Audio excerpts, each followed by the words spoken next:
Infosys founder Narayan मूर्ति ने कहा, मौजूदा प्रशासनिक रुख 1858 से जुड़ा हुआ है। भारतीय प्रशासनिक सेवा मतलब आईएएस के चयन के लिए यूपीएससी के बजाय प्रबंधन स्कूलों का उपयोग करना चाहिए।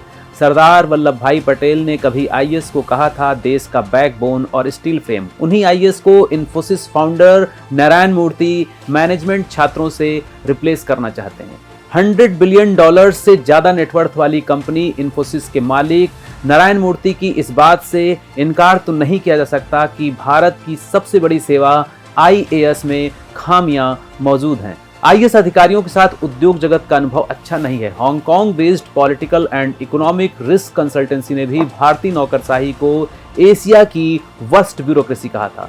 ज्यादा से ज्यादा पैसा, पावर, ग्लैमर हासिल करने की होड़ से आईएएस कैडर का महत्व तो कम नहीं हुआ है, लेकिन सम्मान में तो कटौती हुई ही है। नारायण मूर्ति की बात से बिल्कुल साफ है। लेकिन क्या नौकरशाही का जो विकल्प नारायण मूर्ति सुझा रहे हैं उससे समस्याएं दूर हो सकती हैं? देश को वास्तविक तौर पर यूपीएससी चयनित नौकरशाही चलाती है, तो वहीं पर भारतीय उद्योग जगत का प्रशासन चलाते हैं IIM pass out management professionals छात्र।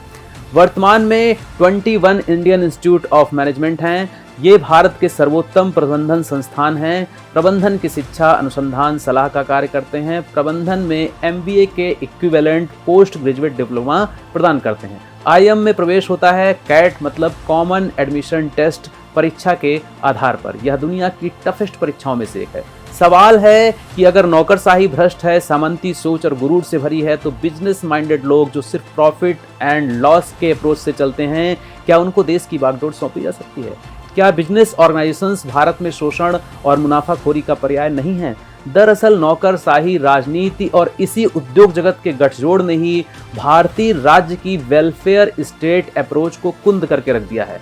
हजारों करोड़ का मुनाफा कमाने वाली कंपनियां भी योग्य लोगों से कम वेतन पर ज्यादा से ज्यादा काम लेना चाहती हैं। इनमें कर्मचारी कल्याण, उपभोक्ता कल्याण, पर्यावरण कल्याण जैसा कोई कंसेप्ट नहीं दिखता। जाहिर है यह सब वास्तविक रूप से आईआईएम पास आउट छात्रों के योगदान से ही हो रहा है। प्राइवेट सेक्टर में एक बड़ा ही महत्वपूर्ण पद होता है ह्यूमन रिसोर्स का। ह्यूमन रिसोर्स डिपार्टमेंट का काम होता है finding, hiring, training and supporting new employees. लेकिन हकीकत में यह करता क्या है? एम्प्लॉइज के बजट में कटौती, कर्मचारियों को परेशान करके मालिक को खुश करने का काम। प्राइवेट सेक्टर का हाल तो यह है कि बीमार कर्मचारियों के सीट पर काम करते करते मरने की खबरें आम हो चुकी हैं। न जॉब की सुरक्षा, न भविष्य की पहचान। आज निजी क्षेत्र प्रशासित हो रहा है आईआईएम पास आउट छात्रों द्वारा, जिसको नारायण मूर्ति आईएएस बनाना चाहते हैं, मतलब पूरे देश की बागडोर सौंपना चाहते हैं। इंडियन एडमिनिस्ट्रेटिव सर्विसेज का विकल्प आईआईएम प्रोफेशनल्स नहीं, बल्कि वह अवधारणा है जिसकी वकालत भारत के पहले गृह मंत्री सरदार पटेल ने की थी। उन्होंने कहा था IAS must cultivate an spirit de corps, मतलब टीम वर्क और यूनिटी की भावना को लेकर उसे अपने सहयोग के साथ काम करना चाहिए। उन्होंने यह भी कहा था जो ब्रिटिश सरकार द्वारा बनाई गई आईसीएस है, मतलब इंडियन सिविल सर्विसेज, उसमें ना ही इंडियन है, ना सिविल है और ना ही सर्विस की भावना है।